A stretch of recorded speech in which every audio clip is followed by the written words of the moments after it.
Hi there, my name is Chris Owens, and this is Scientology Straight Talk, where I try my best to answer questions, clear up confusions, and dispel rumors about Scientology, and do all that in a straightforward, down-to-earth manner.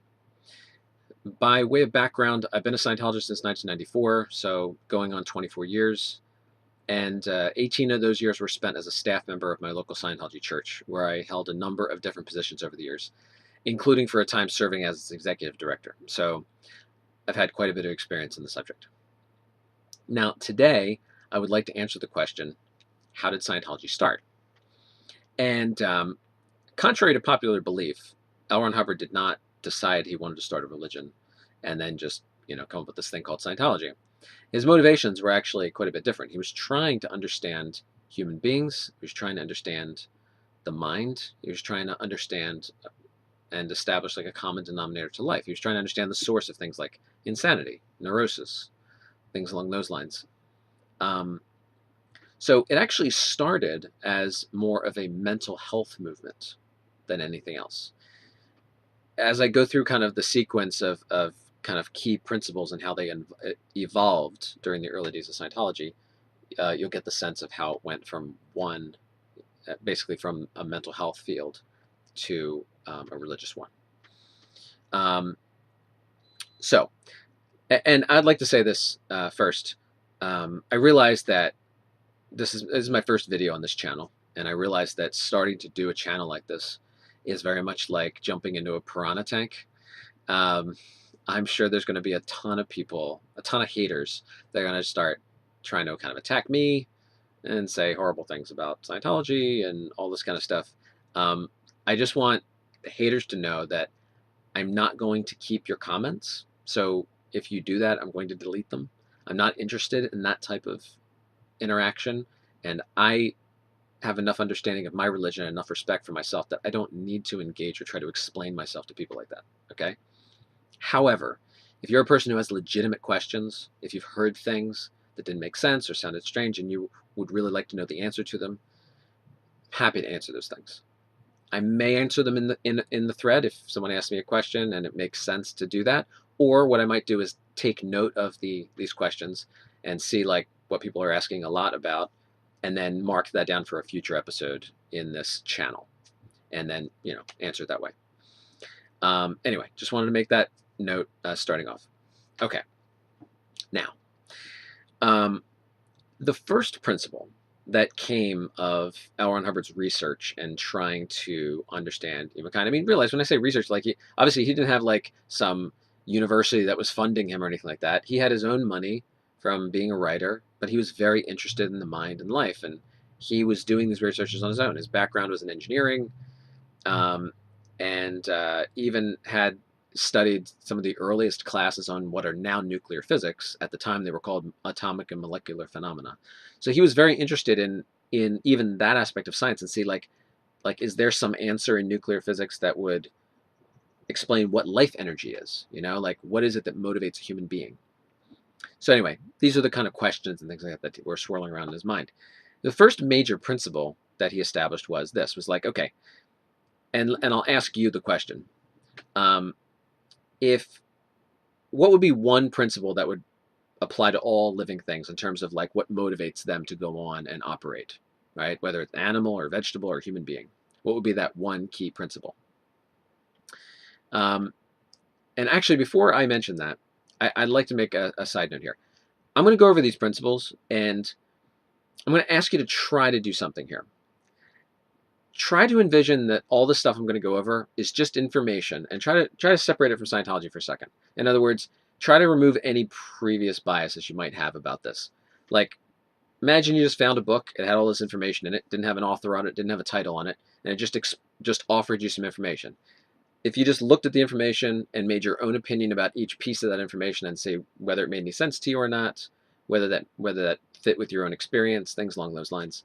If you can try to look at some of the things I'm saying here from that perspective, it might give you kind of a fresh eye to objectively look at it. Okay, so back to that principle. So this key principle, this underlying fundamental, was survival. Like, in other words, saying that all living things, no matter animal, vegetable, human being, whatever, are motivated by the urge to survive. And to clarify that, we're not talking about the urge to just okay, I exist, great, mission accomplished.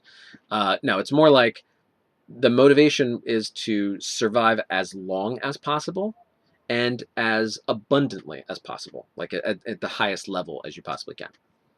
So I'm going to go to the whiteboard here. And so the way to think of survival is like, if you think of it as like, it's this motivating force. It's like a drive, okay, that a person has. Now, the thing is, at the top of this, actually, let me fix that here so you can actually see the whole thing. All right, if you look at survival as like the main motivating force of a person,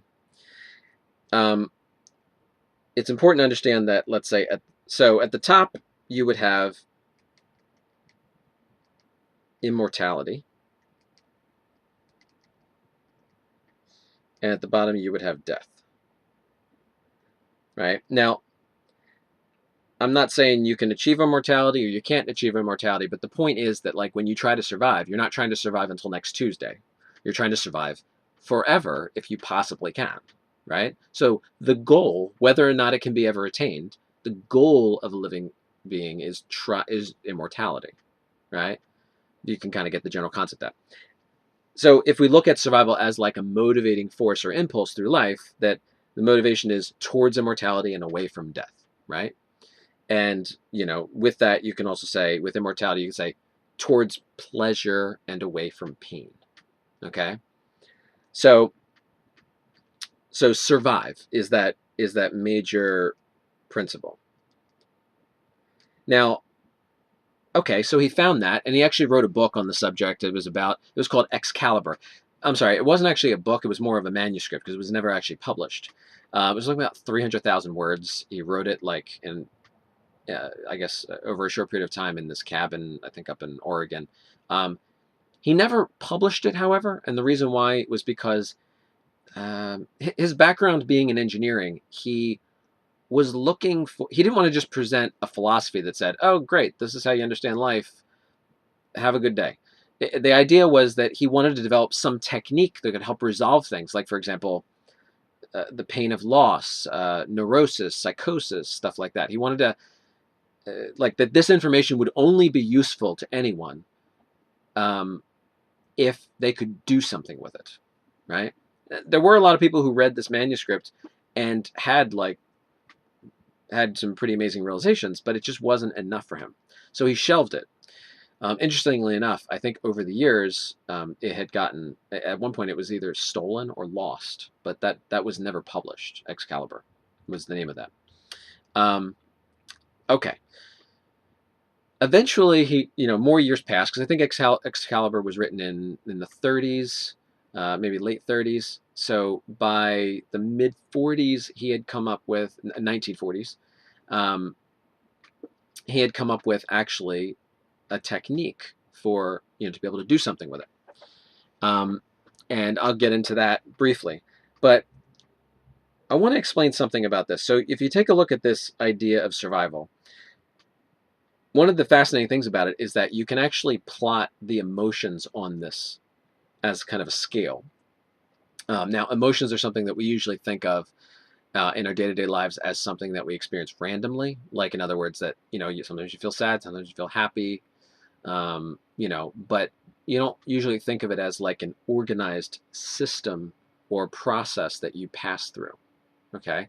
And so one of the interesting discoveries, that one of the first things that the survival concept shed light on, was it made emotions more understandable. Okay.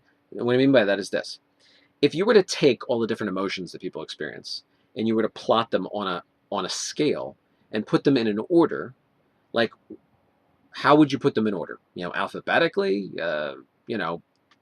color coded. I mean, it's like, how would you do it? Well, what he found is that you can actually plot the emotions according to survival potential. In other words, according to how well a person survives when they're operating in that emotion. Okay? So I'll show you what I mean. So if we take a look we start at the bottom and we look at death. Okay, what would be the emotion that would be just slightly above death? Okay, that would be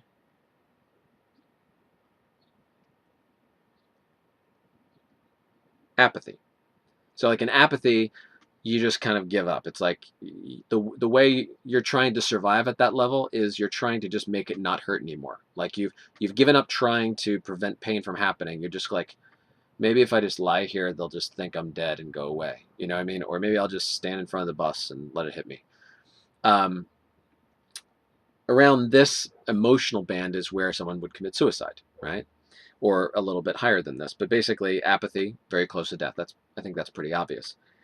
Now, a little bit higher than apathy, you would have grief. Okay? So if you think about it, someone in grief is slightly better off than someone who's in apathy. Because someone in grief, although they're not doing a lot um, to help themselves survive, what they are doing is at least trying to get sympathy of the people around them so that they will help them to survive, right?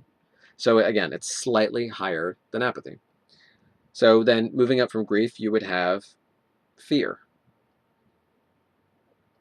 So in fear, somebody's trying to run away in order to survive, to get away from the pain source. A little higher than that, just slightly higher than that, you would have anxiety.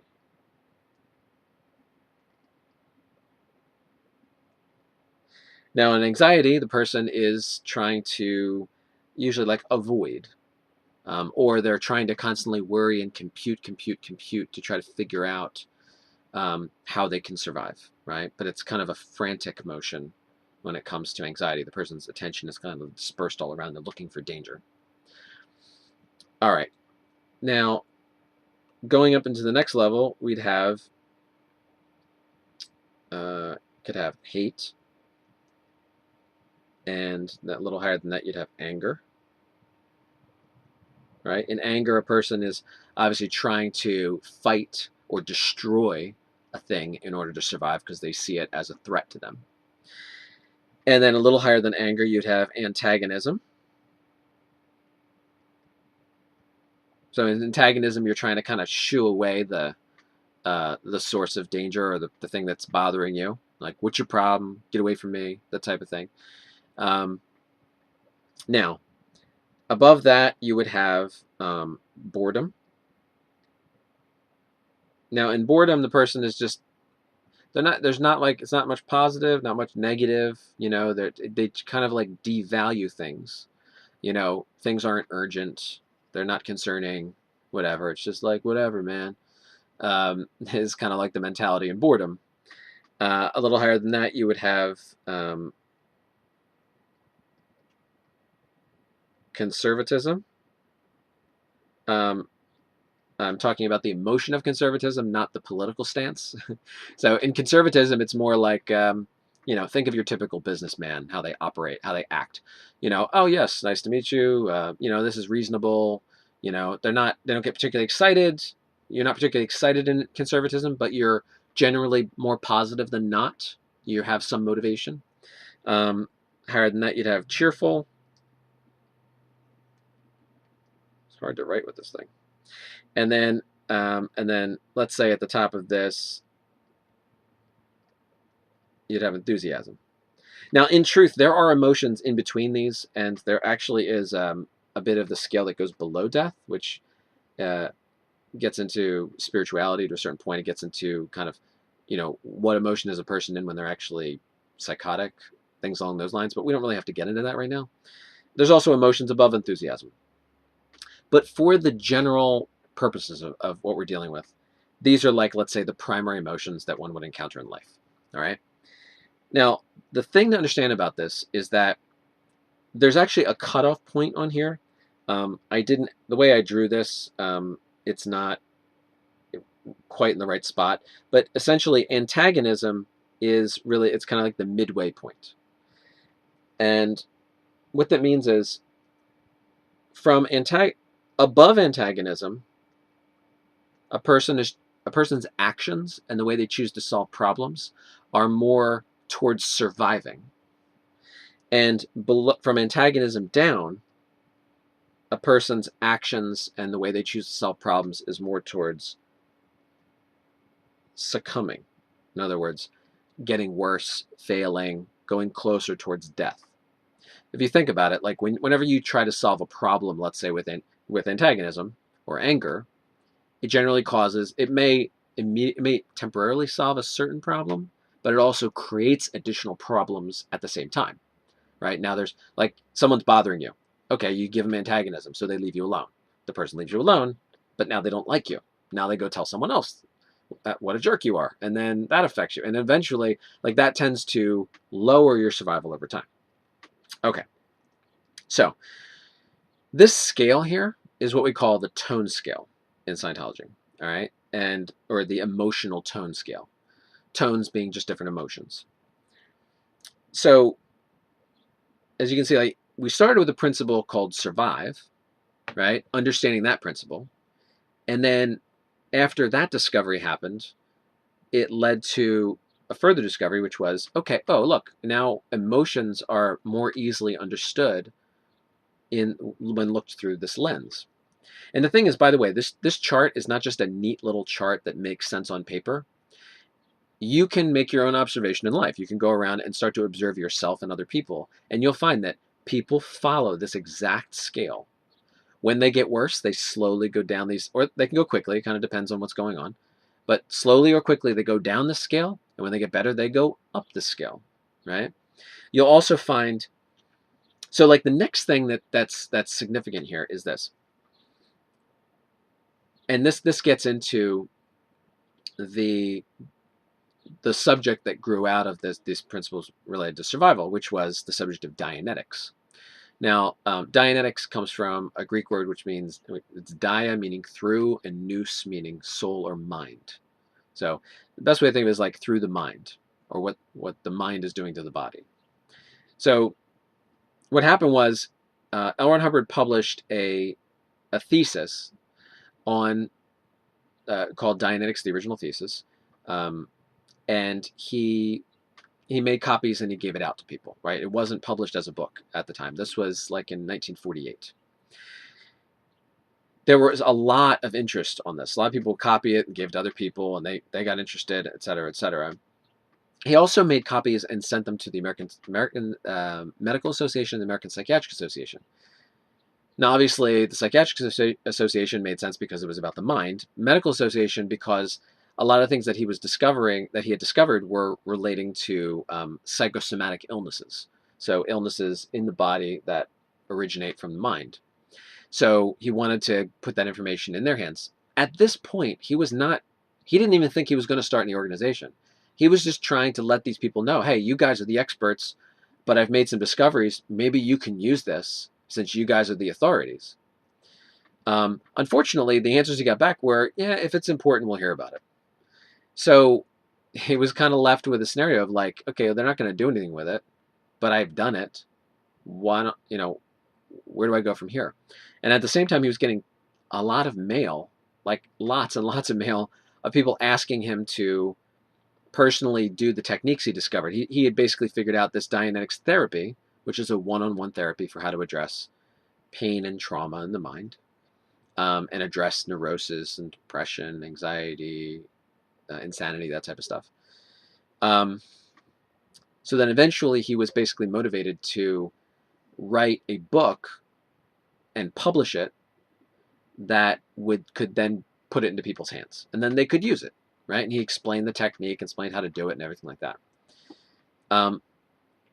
He didn't, but the interest level was so high as a result of that he actually ended up opening the first foundation, which was in Elizabeth, New Jersey, and it was a Dianetics Foundation.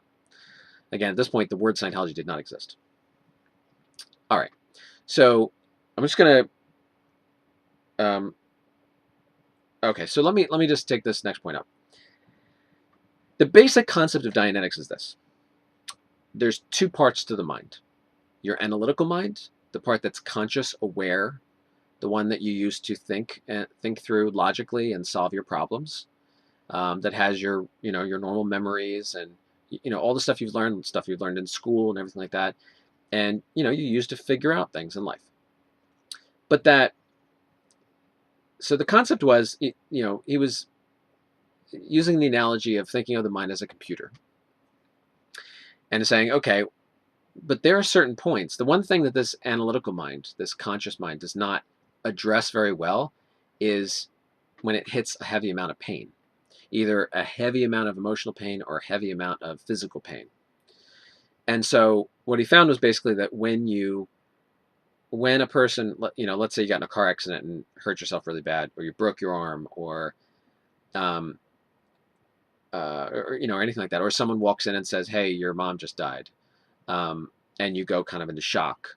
Um, and there's various, obviously it can be things less than that or more severe than that. But the point is that when these things happen, it pretty much kind of like overwhelms the computer and makes it so that it shuts off to a certain degree.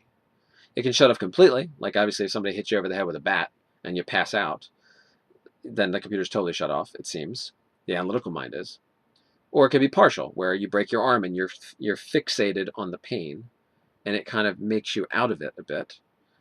That's a certain degree of, like, the computer shuts off maybe 50% or 25%, whatever.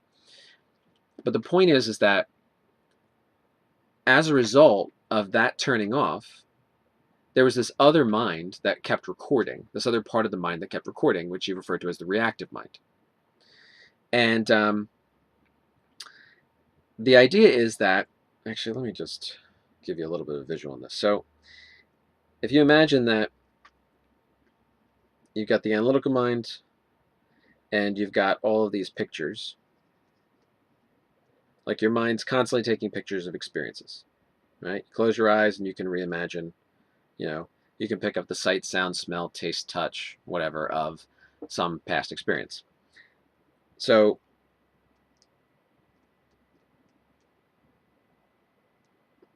oh, lovely. I guess I shouldn't do that so close to the erase button. All right, let's try that again.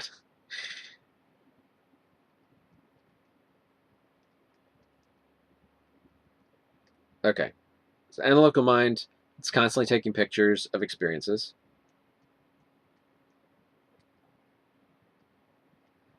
And it's using that so it can solve problems later. And then, but what happens is sometimes when you experience heavy pain, this thing turns off partially, and then all of the data that usually goes into the analytical mind ends up going somewhere else. This other part of the mind, called the reactive mind. And if you want to, you can think of it as kind of like a more baser mind, kind of like the mind that, let's say, an animal would have. But it's basically a very base and irrational type of mind. The interesting thing is that both the analytical mind and the reactive mind they both operate on the principle of survival still, but they use two different methods in order to try to secure your survival. So basically, analytical mind shuts down, reactive mind starts recording. So you have certain incidents in here, and these incidents are different because they have pain in them. All right? The analytical mind incidents do not. The reactive mind incidents do. And they're kind of like, one way to think of it is, if you think of your life, if you think of the mind as more like a film strip, where it's picture, picture, picture, picture, picture running. And let's say this is this point over here is when you were conceived. And this is over here, we'll say PT, present time. The idea is like analytical mind's recording, and then pain incident happens. And then it's like, to the analytical mind, it has missing data. This information stored here. All these other ones are stored over here. So you'll find periodically in a person's life, there are these incidents that have pain in them. Okay. And the basic gist is, the way the reactive mind operates is just that it tries to scan the environment constantly for things in the environment that are similar to something that's in one of these painful pictures. And then when the painful pictures come up, it like when it finds a match, it starts to make you re-experience the things that are in the painful picture. So example would be you were in a pool when you were younger and you almost drowned, right? Someone had to revive you. Later in life, you're going to a community pool and you get very anxious and scared. Maybe you don't want to go in the water. Okay. And then maybe in addition, so the pain, the anxiety you're getting doesn't make any sense for the present. It's because anxiety was contained in that picture when you almost drowned. So you're experiencing it now. The reactive mind says it's going to happen again. So it gives you the anxiety again. In addition, you might literally feel like you can't breathe.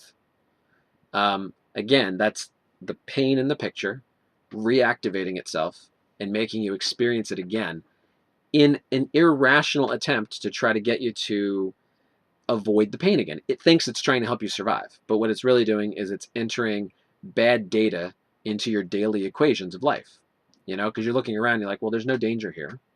But the reactive mind's saying there is danger here. So you feel like there's danger, but there's no danger. And that basic concept, I mean, there's a lot to Dianetics, right, as a subject, but that basic concept explains what the mind is doing to a person and where things like insanity, where things like neurosis, depression, anxiety, obsessive compulsive actions, things like that, all of the forms of irrationality in a person, or non-optimum operation in terms of how they think and operate in life, they come from this thing called the reactive mind. That's the idea, right? Now you can accept or reject that idea. I'm just trying to explain to you what the principle of Dianetics is, how it operates. Okay, so in Dianetics, here's a next thing that I want to show you. So if we go back to the principle of like the tone scale, the emotional tone scale, you could say like in Scientology, so Dianetics was the first type of auditing, right? And auditing just is the word we use for counseling. It comes from a Latin word called audire, which means to listen. So an auditor is one who, well, literally the word means one who listens, but basically an auditor is one who's trained in Dianetics or Scientology auditing techniques. There's actually many types of auditing in Scientology. And in order to help a person to basically, the essential or most fundamental concept of what you're trying to do in auditing is to move a person higher on this scale, this emotional scale, right? The interesting thing is this. When we talk about those different emotions, the tone, let's write this down. Tone scale. The interesting thing about the tone scale and these various emotions is that people both have a chronic position on the tone scale, meaning their regular or normal position that they occupy most often, and they also have an acute level on the tone scale, meaning a level that they experience temporarily for situational situational changes in your emotions. So, for example, what you find happens is like this. Let's say most kids start off pretty high on the scale, right? Enthusiastic, right? They're interested in life. Everything's magical. They're curious. They want to learn, right? So they start off high on the scale chronically. And obviously they go down and they cry sometimes and they do all this kind of stuff, but their main emotion usually is one like that. Unless they have a, very difficult environment they're living in, obviously. But what happens is over time is that it's kind of like, okay, so if we put the reactive mind over here for a second, something happens in this person's life. They go down the scale. Let's say they go down to apathy. Something bad happens. Somebody dies, right? They go down to apathy for a while, and during that time, they basically accumulate one of these painful incidents. Now, they eventually recover from it, come back up. Another time in life, something else happens. Maybe it just brings them down to here, okay? Then they recover from it. Another time, get down to here. And they recover from it. So they have these temporary changes in their emotional, their tone changes, but chronically, let's say they return to where they're at. But in truth, what happens is every time they're accumulating these incidents, it's almost like you're accumulating baggage. So almost like if you imagine like somebody took a sandbag and threw it on your back. So something bad happens, you get the sandbag, you throw it on your back, and you're just a little bit hunched over. Something else bad happens, you get another sandbag, you get a little more hunched over, a little bit more hunched over. that hunching over factor is the fact that you stop bouncing back quite as far as you used to after a while. Go down, and now you only come up to here. And you go down again, and maybe only come up to here. And so over time, a person's chronic emotional level starts to get worse and worse. It doesn't mean that they never experience the emotions higher than. It doesn't mean that someone who's chronically dropped into boredom, where they're usually a bored person, doesn't mean they don't experience cheerfulness at times. But it's more like it's the exception rather than the rule. They become cheerful, but then they bounce down to boredom, right? In a similar way. So the point is like over time, people accumulate these various incidents and they start to hold them down. They start to affect their thinking. They start to affect their health even. And so this is the kind of stuff that the whole point in Dianetics is to address that. Okay, it's basically to go through. Dianetics is essentially a methodology whereby two people together, one is the auditor, the other one is the other one's receiving the auditing, right? And the auditor is trying to just help the person to remember these incidents, kind of return to them, not in a hypnotic way or anything like that, but just to kind of do concentrate, like focus in and remember the experience and re-experience it in such a way. And this is the real magic of it, is that the way it's done in Dianetics auditing, it actually allows the person to permanently release that the pain in that experience. And at that point, what happens is that memory that was there ends up refiling into the analytical mind as a normal memory. So something that had pain, that used to treat you like a puppet, where it would get triggered and it would pull your string, all right, and you would be not in control.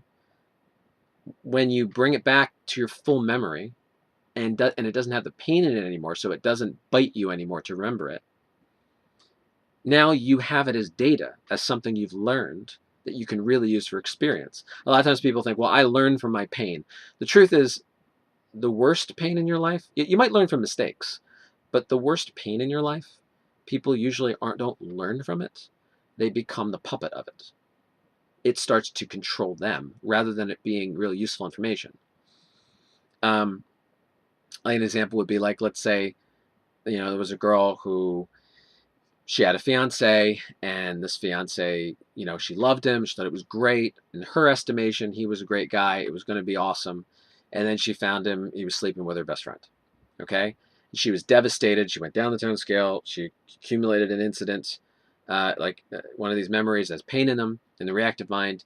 And afterwards, okay, let's say she recovers from that. She's all right for the most part.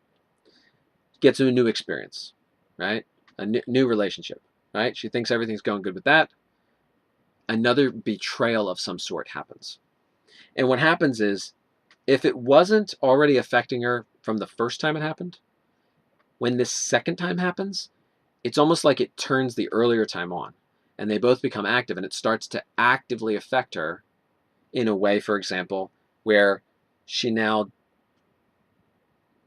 feels like she can't trust men at all, right? Like they're just, hey, you can't trust men. It's safer to not trust them. It's safer to just to say they're all dogs and all this kind of stuff, right? Now, if you think about it, she's trying to survive. That's a methodology she's trying to use to survive. It is a reactive method of surviving. The main problem, let's say, if you go back to the original issue, is she didn't know how to properly estimate someone's behavior, right? She thought the guy was one way, the first guy, and then she found out she was wrong, despite her best judgment.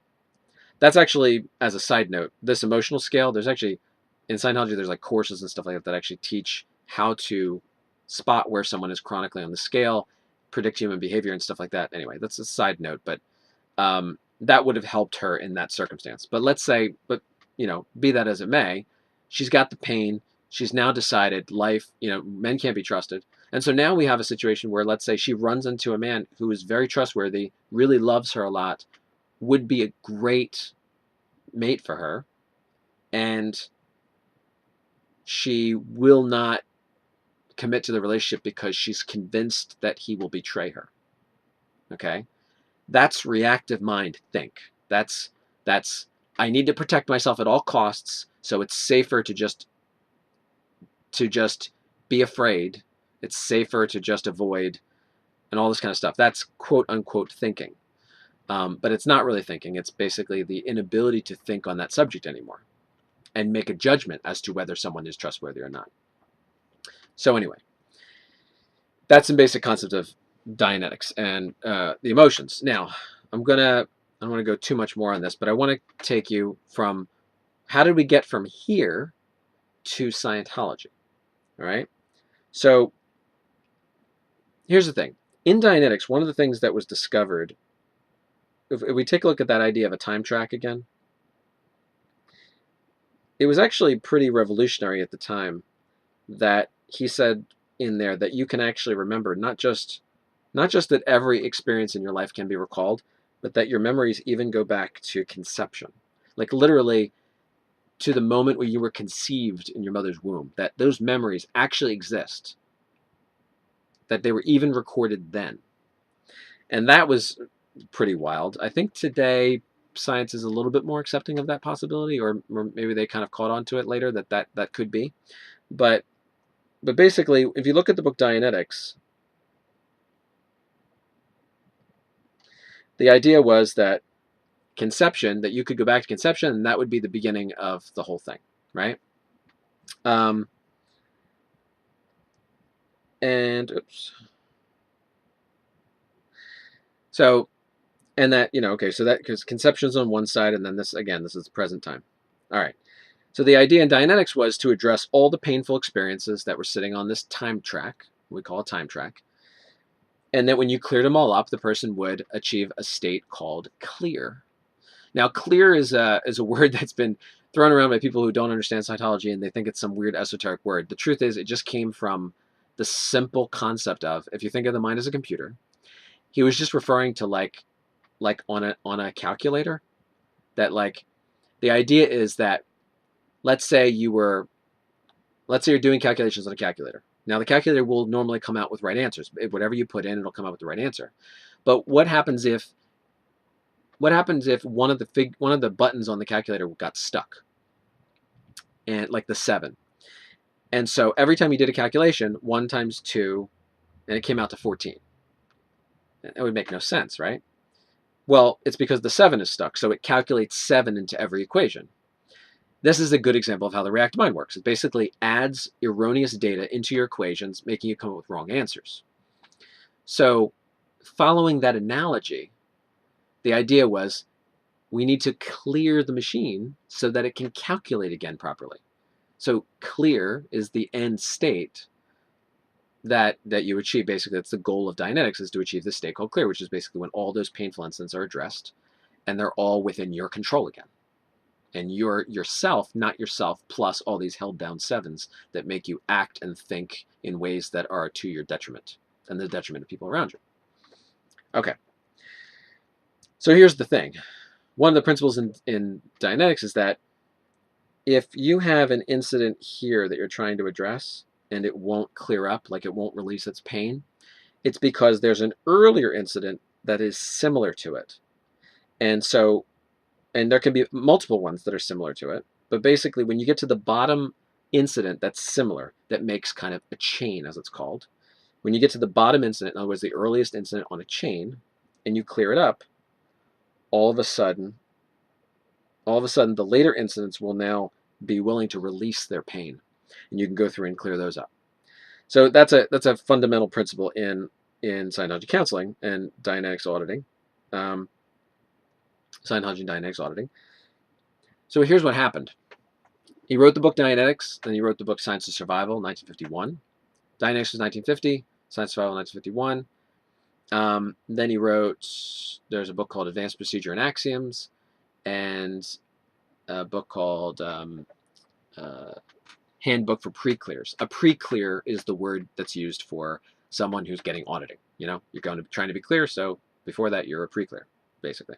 So the idea is basically what happened was, using this process of trying to get to the earlier incidents to clear things up, what started to happen was people started to go earlier than conception. People started to remember incidents, in other words, from past lives. Okay?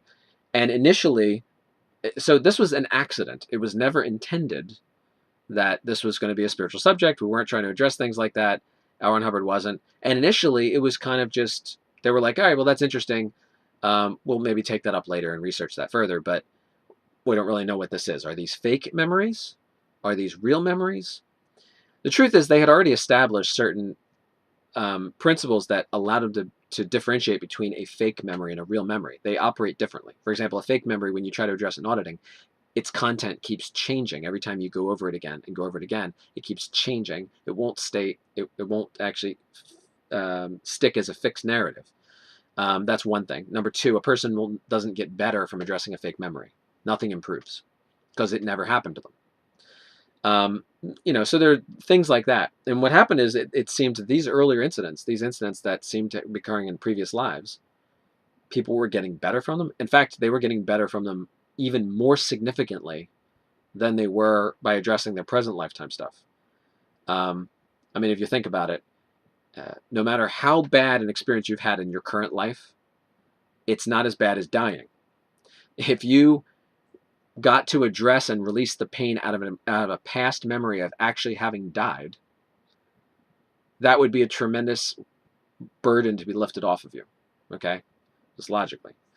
Anyway, you can believe in past lives or not. It doesn't really matter to me. I'm just trying to give you a concept of this, all right? One of the principles in Scientology is that what's true for you is true. And if this doesn't make sense to you, or if it doesn't match your experience, then fine. Don't believe it. Just trying to follow the line of thinking here. So the concept is people start to run into past lives.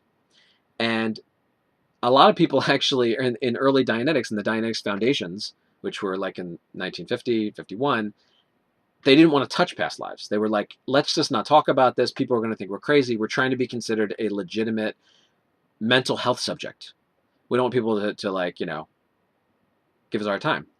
But L. Ron Hubbard's viewpoint was, look, you can't just ignore science. Like if you discover something and it's an inconvenient truth, then you still need to report it. You still need to investigate it. You can't just say, I don't want to investigate that because it doesn't fit my preconceived notions. So anyway, what happened was people started to run into past lives. And that opened the door to say, you know what? We're not just dealing with a human being with their mind. We're dealing with a independent entity of some sort, that survives death, a consciousness, an awareness, a unit that is aware of being aware that survives death. And the term that he used for that was thetan, Thetan.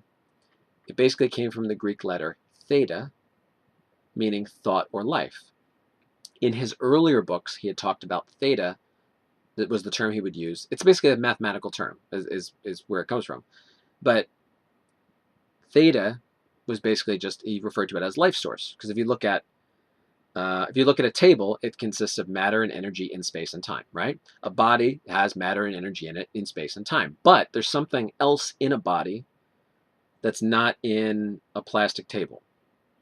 There's some other element that somehow mobilizes and animates the molecules and stuff like that into a living, growing organism, right? So when he was talking about that, he was referring to that energy source that's not really a physical universe energy, but some type of motivating influence that makes life. He referred to as theta. So later, when it became clear that there was an individual consciousness that survived death, he basically just added an N onto the end of the word to make it a singular noun, thetan. So thetan is basically you as a spiritual being, a soul, etc. But the reason we don't use the word soul is because usually people say, I have a soul or my soul, and they talk about a soul as if it's something they own or possess. Whereas in Scientology, the concept is, no, I am a thetan. I have a body. I don't have a thetan, right? And there's actually a great quote that I saw. It was on LinkedIn. I don't know who wrote it, whatever, but it was like, we are not human beings having spiritual experiences. We are spiritual beings having human experiences. And I think that kind of sums up the concept. But basically, it was the concept of past lives that started opening the door to it being a spiritual subject. And there was a second thing too. In certain types of auditing, people started to experience what we refer to in Scientology as exteriorization, meaning people would go out of their body. In other words, they'd be looking from the top of the room, looking down at their body, and having various experiences in that regard. The concept of being out of the body is obviously also a very spiritual experience, but it's not one that obviously any one individual can prove to you. They can only experience it for themselves and know whether it's true or not, right? But then he started to do a considerable amount of research about, like, okay, what if instead of focusing on the mind in order to improve the spirit, what would happen if instead of trying to address these mental pictures that the spirit is making of his experience in order to help the spirit operate, what if you could just directly, like, what are the capabilities of a spiritual being, and could you improve its abilities so that it could overcome any difficulty in the mind? It basically opened a new direction of research in terms of types of auditing and ways to improve an individual. Anyway, that we could get into a lot more on that, but basically it was around that time, this is 1952, when the word Scientology was first even used. And the word Scientology coming from skio, meaning knowledge, and ology, meaning study of. So the study of knowledge, or knowing how to know. So originally it was a word he used to describe now this broader subject that didn't just have to do with the mind, but it encompassed more things, the spirit, life, things like that. At this time, it was not a church. It was an association. But then what happened actually was that there was a certain point in 1952 where there's some Scientologists that decided on their own to open a church in California, a Church of Scientology. It was actually without asking L. Ron Hubbard ahead of time or anything like that. But after they did it, it begged the question, at this point, are we not in the realm of religion? Are we not in the realm of spirituality? And should we not just call it what it is? So at that point, the board had basically voted that yes, they should incorporate it as a church. And then the first official Church of Scientology was in Washington, D.C., 1954. All right, now there's a lot more to it all, but that just covers a little bit of history on it, but it gives you a little bit of the beginnings of, like, how it went from a mental health subject to a spiritual and eventually religious subject. I hope that this information was useful for you, or clears up some questions. Please, well thought out and well intentioned questions are welcome in the comments. I will definitely be coming at you with future videos to give you more information on all this kind of stuff. Okay, thank you very much for listening. Bye bye.